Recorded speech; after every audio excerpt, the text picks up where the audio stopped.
শেখুল ইসলাম মোহাম্মদ আব্দুল্লাহ রাহিমাহুল্লাহ যে গুরুত্বপূর্ণ 10টি ঈমান ভঙ্গের কারণ বর্ণনা করেছেন, তার মধ্যে একটি গুরুত্বপূর্ণ ঈমান ভঙ্গ। ঈমান ভঙ্গের বিষয়টি অন্যরা তো মযহাবীরা তো বুঝেই না, মুকাল্লিদিনরা, এমনকি আহলে হাদিসরাও বুঝে না, জনসমাজ বুঝে না। আরব দেশ ছাড়া এই দেশে আহলে হাদিস ওই আলেম আর মাদ্রাসার সিনিয়র ছাত্র ছাড়া ঈমান কিছু তো নষ্ট হয় এটা বুঝে না। নামাজ নষ্ট হয় বুঝে, রোজা নষ্ট হয় বুঝে, উজু নষ্ট হয়ে গেল, হাওয়া খারিজ উজু নষ্ট হয়ে গেল বুঝে, এটা আমাকে ঘুম চলে এসেছিল, একটু বসে থাকতে তো গভীর ঘুম চলে এসেছিল, উজু নষ্ট হয়ে যায়, এগুলো বুঝে। কিন্তু ঈমান নষ্ট হয় কিসের? আবার বাপ দাদা মুসলমান হিসেবে ঈমান কিসের নষ্ট হয়? ঈমান যেসব 10টি কারণে নষ্ট হয় তার একটি গুরুত্বপূর্ণ কারণ হচ্ছে আল ইরাদ আন দীনিল্লাহ, আল্লাহর দিনকে এড়িয়ে যাওয়া, আল্লাহর দিন থেকে মুখ ফিরিয়ে নেওয়া। কিভাবে মুখ ফিরিয়ে নেয়? এই নয় যে মুরতাদ হয়ে গেল, সে নাস্তিক হয়ে গেল, ঘোষিত নাস্তিক, বরং এতটাই যথেষ্ট লা ইয়াতাআল্লামু, দিন শিখলো না, জানেও না, নামাজের তরিকাও, ফরজ ওয়াজিব হালাল হারাম জানলোই না, আকীদা জানলো না, ঈমানের খুঁটি কয়টি তাই শিখলো না, ইসলামের খুঁটি কয়টি তাও শিখলো না। লা ইয়াতাআল্লামু ওয়া লা ইয়ামালু বিহি, জীবনেও ঈমান ইসলামের কোনো আমলই করলো, নামাজই পড়ে না, ওই জুমা একটি করে জুমা পড়ে, 5 ওয়াক্ত নামাজ কিছুই পড়ে না সে। লা ইয়াতাআল্লামু ওয়া লা ইয়ামালু বিহি, এটা হচ্ছে ঈমান ভঙ্গকারী মুসলিম না সেই ব্যক্তি। ইসলামে ঢুকেছিল জন্মসূত্রে, আর এক রাস্তা দিয়ে বেরিয়ে চলে গেছে, ইসলাম থেকে খারিজ হয়ে গেছে। আল্লাহ বুঝার তৌফিক দান করেন। কথা লম্বা হয়ে যাচ্ছে। 2 নম্বর যে দোষটি বলবো বা পাপটি বলবো মুসলিম সমাজে বা রোগ, যেই রোগে সুবহানাল্লাহ কি মযহাবীরা আর কি আহলে হাদিস সমানভাবে আক্রান্ত, এই ক্যান্সারে, তা হচ্ছে বেনামাজি হওয়ার রোগ। আহলে হাদিসের আপনি একটি গ্রামের বা একটি পাড়ার শুধু আপনি পরিসংখ্যান বের করেন, আপনি পার্সেন্টেজ বের করেন, প্রত্যেক বাড়ি বাড়ি ঢোকেন যে কয়জন মহিলা নামাজ পড়ে আর কয়জন পুরুষ নামাজ পড়ে, দেখবেন শতকরা 95-এর বেশি পাবেন, 95-এর বেশি আপনি বেনামাজি পাবেন, আর 5 জন কায়েমি 5 ওয়াক্ত নামাজি পাওয়া মুশকিল হয়ে যাবে। এই 5 জন নামাজের মধ্যে কিছু বেদাতি নামাজি আছে, 5 জন নামাজের মধ্যে আবার কিছু আছে 50-50 নামাজি আছে, মাঝে মাঝে ছাড়েও, 4 ওয়াক্ত পড়ে, ফজর পড়ে না, পড়ে কিন্তু জামাতে আসে না। তো এই নামাজ ছাড়া কি আর জান্নাত পাওয়া যায়? অসম্ভব কথা। আহলে হাদিস সমাজে এই দাওয়াতটি খুব বেশি দিতে হবে যে নামাজ ছাড়া জান্নাত নেই, আর নামাজ না পড়লে ইসলাম থাকে না, এটা বলতে হবে, ভালো করে বুঝিয়ে দিতে হবে। এতে কোনো বাড়াবাড়ি অতিরঞ্জন নেই।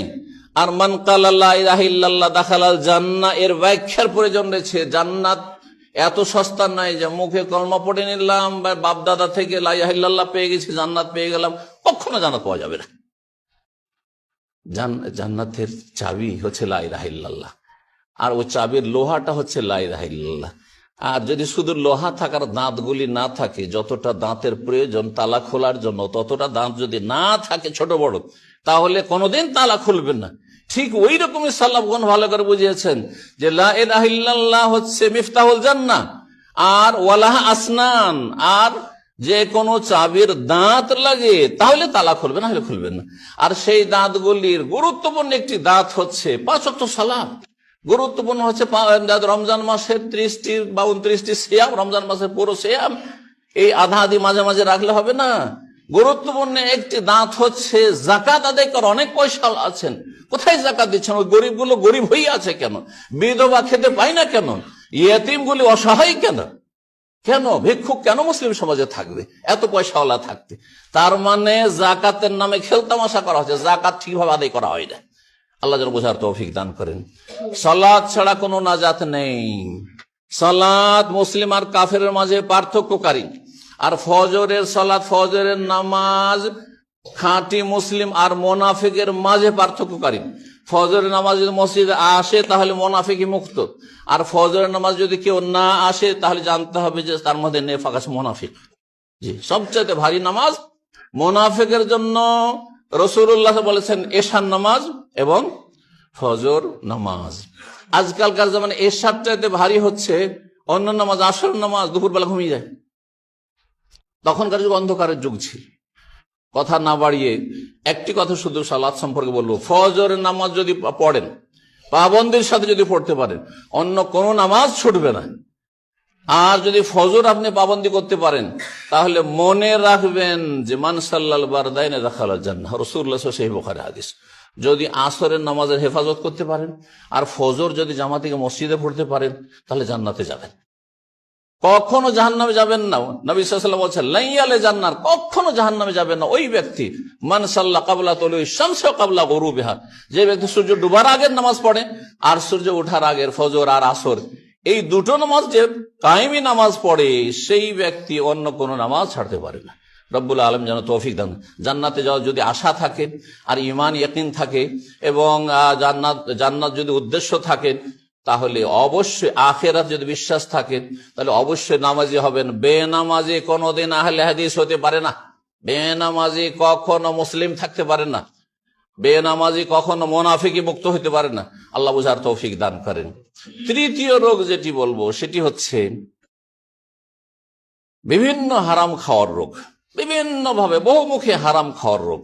তার মধ্যে একটি গুরুত্বপূর্ণ হারাম, যা হারাম তা সব হারাম, কিন্তু সবচেয়ে গুরুত্বপূর্ণ যেসব হারামগুলি রয়েছে, যেগুলি কাবিরা, যেগুলি ধ্বংসাত্মক গুনাহ, তার একটি ধ্বংসাত্মক গুনাহ হচ্ছে সুদ খাওয়া। আজকের জুমার বিষয়বস্তু এখান থেকে আমাকে মেসেজ করলো হোয়াটসঅ্যাপে এক ভাই যে হ্যাঁ সুদ সম্পর্কে আলোচনা। আমি বললাম সুদ, একটা সুদ নিয়ে আলোচনা করে হয়তো সমাজে 10 জন সুদখোর আছে, হ্যাঁ ওদেরই সংশোধন হবে, আর বাকি শতকরা 95 যে বেনামাজি ওদের কি সংশোধন হবে, শতকরা 98 যে বা 95 যে আখেরাত থেকে গাফেল, এগুলো কি করে সংশোধন হবে, আরো যে মেলা রোগ আছে আর সেই রোগগুলির কি করে চিকিৎসা হবে।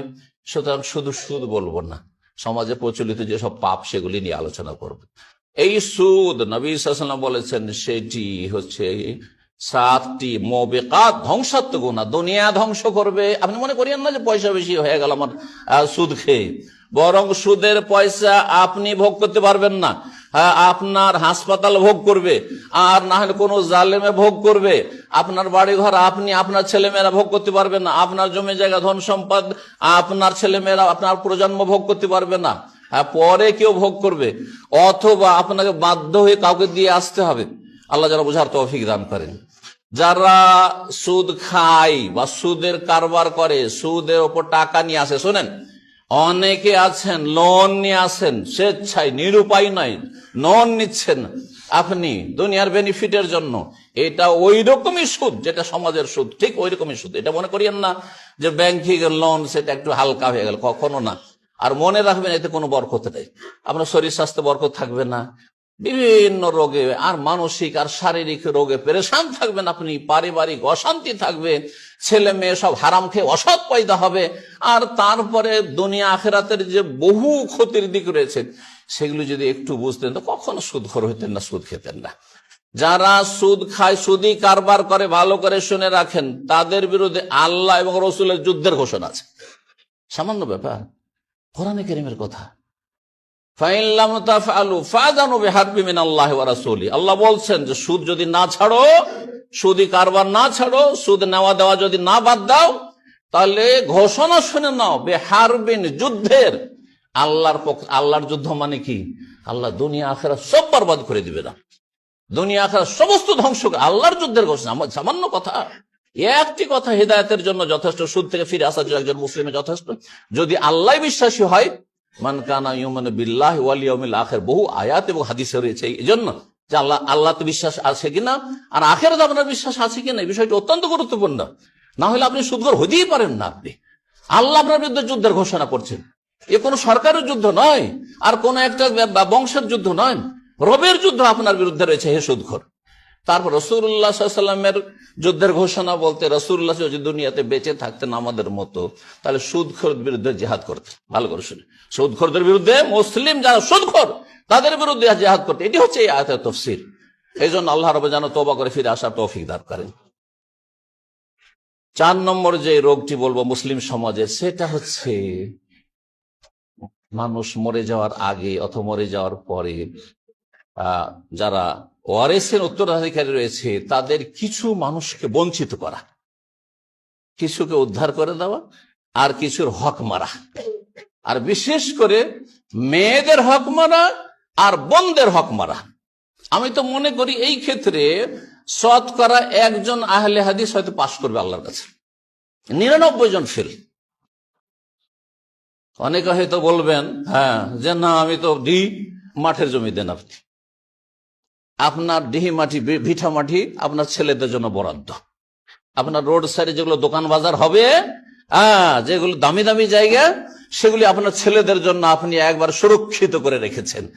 আর যদি মেয়েকে দেনও, খুব ভালো মানুষ, ও মাঠের জমিগুলো দিয়েছেন, অথবা মাঠে বড় বড় দাগ যেগুলো রয়েছে সেই জমিগুলো দেবেন না আপনি, ওই যেগুলো এই দিকে সেতে ছড়িয়ে ছিটিয়ে আছে আর সেগুলো মরা জমি, সেগুলো দেবেন আপনি, 9-6 করে দেবেন আপনি। বহু রোগ এই ক্ষেত্রে রয়েছে। আমি এই বিশ্বাস করি আহলে হাদিস সমাজের অধিকাংশ মানুষ জাহান্নামে যাবে বান্দার হক নষ্ট করার ক্ষেত্রে, আর বিশেষ করে মেয়েদের হক মারার ক্ষেত্রে। ভালো করে শুনে রাখেন। জি, আল্লাহ রাব্বুল আলামিন ইন্নাল্লাহ কাদ আতা কুল্লা জি হাক্কিন হাক্কাহু, নবী সাল্লাল্লাহু আলাইহি ওয়াসাল্লাম বলছেন আল্লাহ সবার পাওনা ঠিকভাবে দিয়ে দিয়েছেন। এবং এই মিরাজ ধন সম্পদের বন্টন কোন আলেমের ওপর আল্লাহ ছেড়ে দেননি, এমনকি রসুলের ওপরে ছেড়ে দেন সাল্লাল্লাহু আলাইহি ওয়াসাল্লাম। স্বয়ং আল্লাহ তাকসিম করে দিয়েছেন, ভাগ করে দিয়েছেন। সূরা নিসা পড়ে দেখুন, পুরো একটা রুকুতে আল্লাহ রাব্বুল আলামিন, কয়েকটি আয়াত আল্লাহ রাব্বুল আলামিন ইউসিকুমুল, আল্লাহর ওসিয়ত, আল্লাহর নির্দেশ, আল্লাহর হুকুম, লিযাকারি মিসলু হাজ্জিন উনসা, ছেলেকে 2 ভাগ দাও আর মেয়েকে 1 ভাগ দাও। 3টে দোকান আছে, 2টো দোকান তোমার ছেলেকে দাও, 1 ছেলেকে দাও, 1টি মেয়ে আর 1টি ছেলে আছে, তাহলে 1টি দাও। এইভাবে ভাগ করতে হবে। যেহেতু ছেলেদের দায়িত্ব বেশি রয়েছে সেজন্য তাকে ডবল দেওয়া হয়েছে। কিন্তু আপনি সেখানে 9-6 করবেন, আগে থেকে ছেলেদেরকে লিখে দিয়ে দেবেন। দুনিয়া তো কঠিন শাস্তি রয়েছে আর আখেরাত তো কঠিন শাস্তি রয়েছে। আমি গত কয়েকদিন আগে আমি মালদায় এক এলাকায় একবারে ঝটিকা সফর ছিল, সেখানে এমন এক ব্যক্তিকে দেখে আসলাম, কারণ এতে শিক্ষা রয়েছে।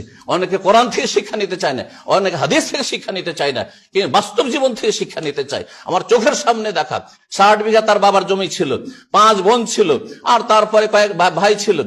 ভাইয়েরা হাসপাতালে যখন অসুস্থ হয়ে হাসপাতাল পৌঁছেছে, বাবা হাসপাতালে মোহরিকে নিয়ে গিয়ে সেখানে গিয়ে 12 বিঘা করে জমি লিখে নিয়েছে, আর বাবা আগেই 5 বিঘা করে লিখে দিয়ে দিয়েছে। তারপরে ভালো ভালো সমস্ত জমি জায়গা এই ভাইয়েরা সব লিখে নিয়েছে। ওই অসুস্থ বাবা, অসুস্থ, আর বাবার তো এমনি দুর্বলতা, ইমানের দুর্বলতা, শরীরের দুর্বলতা, যে হালত, অজ্ঞতা, বুঝেই না যে মেয়েদের হক আছে। মেয়ে গরিব থাকে কোনো দোষের কথা নাই, কারণ পরের বংশে চলে গেছে। নাউযুবিল্লাহ মিন যালিক। যে ছেলে আপনার যেমন সন্তান আপনি জন্ম দিয়েছেন, তেমন মেয়েকে আপনি জন্ম দিয়েছেন, তওবা করে ফিরে আসেন, আর কখনো জান্নাত পাবেন না। তো শেষ অবস্থায় 80-90 বছর বয়স, সুবহানাল্লাহ, আর সে প্রলাপ করছে, পাগলের মতো কথা বলছে আর ছটপট করছে। সে ওই লোক, যেই লোক এইভাবে বেঈমানি করে বাবার কাছ থেকে জমি লিখে নিয়েছে, আর তারপরে বোনদেরকে বলছে তোদেরকে 1 বিঘা 5 বোনকে 1 বিঘা করে দিয়ে দেওয়া হলো। সুবহানাল্লাহ, আমি নিজের চোখে দেখে আসলাম। সে বলছে বাবারে টাকা দে রে, টাকা দে, আমাকে টাকা দে, পয়সা দিয়ে ছোটদের কাছে চাইছে, বড়োর কাছে চাইছে। সুবহানাল্লাহ, আমি তো এটি দুনিয়ার আযাব, আর মরার পরে যে কবর কত আযাব আছে, আর জাহান্নামে যে কত কবরে আযাব, জাহান্নামে যে কত আযাব আছে আল্লাহ ভালো জানে। আল্লাহ যেন বুঝার তৌফিক দান করেন। যদি এখনো সোজা না হন তাহলে ওই রকম পরিণামের অপেক্ষায় থাকেন। আল্লাহ যেন সংশোধনের তৌফিক দান করেন। শেষখানে যে বিষয়টি বলবো সেটা হচ্ছে আত্মীয়তার সম্পর্ক আজকাল ছিন্ন ভিন্ন। অধিকাংশ মানুষ আমাদের আহলে হাদিস সমাজে আত্মীয়তার খাতিরে কোনো সম্পর্ক নেই। 5 ভাইয়ের ওই সব ভাইগুলোর সাথে শুধু সম্পর্ক যার কাছে স্বার্থ আছে, যার সাথে স্বার্থ জড়িত আছে। ওই বোনের সাথে সম্পর্ক যার সাথে স্বার্থ জড়িত আছে।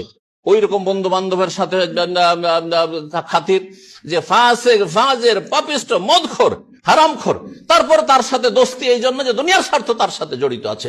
আল্লাহর ওলিদের সাথে কোনো সম্পর্ক নেই, আত্মীয়দের সাথে কোনো সম্পর্ক নেই। অথচ রাসূলুল্লাহ সাল্লাল্লাহু আলাইহি ওয়াসাল্লাম লা ইয়াদখুলুল জান্নাহ, সম্পর্ক নয় মানে এই নয় যে শুধু হয়তো খাতির নেই, বরং কথাই বলে না, কখনো দেখাও করে না, কখনো টেলিফোনও করে না, কখনো খোঁজ খবর নেয় না, যেহেতু তারা গরিব এবং তাদের সাথে কোনো দুনিয়ার স্বার্থ জড়িত নেই। এটাই যদি আপনার অবস্থা হয় তাহলে ভালো করে শুনুন, লা ইয়াদখুলুল জান্নাতা কাতিউন, যেই ব্যক্তি সম্পর্ক, আত্মীয়তার সম্পর্ক ছিন্ন করবে সে কখনো জান্নাতে যাবে না। আল্লাহ রাব্বুল যারা বুঝার তৌফিক দান করেন, সংশোধনের তৌফিক দান করেন। আকুলু কওলি হাযা ওয়া আস্তাগফিরুল্লাহ লি ওয়া লাকুম ওয়া লিসাইরিল মুসলিমিনা মিন কুল্লি যাম ফাস্তাগফিরুহু ইন্নাহু হুয়াল গফুরুর রহিম।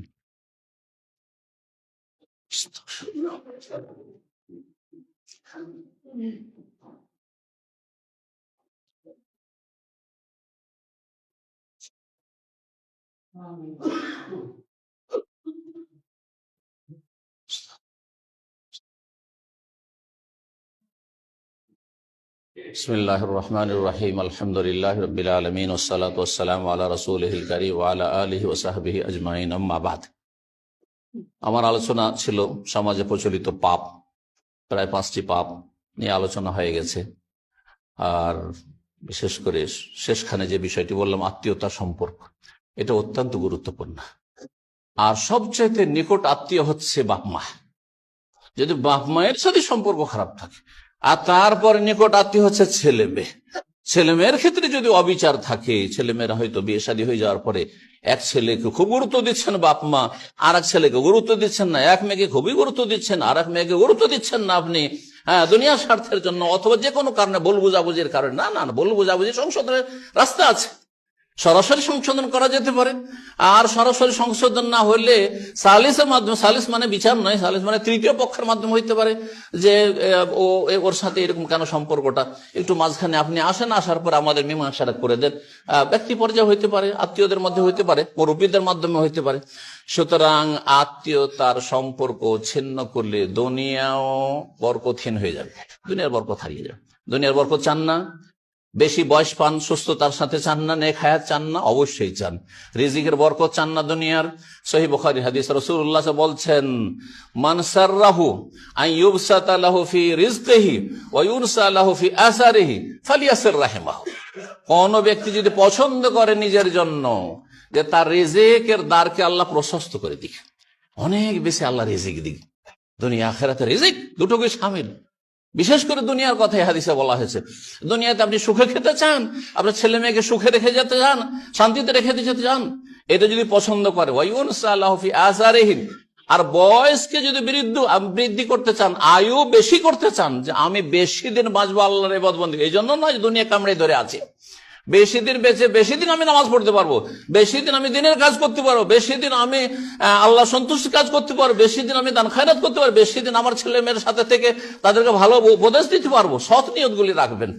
যদি এটা করতে পারে চান, তাহলে কি করতে হবে? ফালিয়াসিল রাহিমাহু। লাভ কি? কাজ একটি, লাভ দুটি। সুবহানাল্লাহ। কাজ একটি আর করণে একটি, আর লাভ হচ্ছে দুটি। দুটি হচ্ছে, রিজিক আল্লাহ বরকত দেবেন, অনেক বেশি রিজিক দেবেন, প্রাচুর্যতা দেবেন, আর কি দেবেন? আয়ু বাড়িয়ে দেবেন আল্লাহ রাব্বুল আলামিন। সেটা জাহিরি হোক অথবা বাতিনি হোক, ওলামারা তার তাফসীর বুঝে সময় স্বল্পতা জানাতে সেই তাফসীরে যাচ্ছি না। কি করতে হবে? কাজ শুধু একটি, সেটা হচ্ছে সিলাতুল আরহাম, আত্মীয়দের খোঁজ খবর নেন।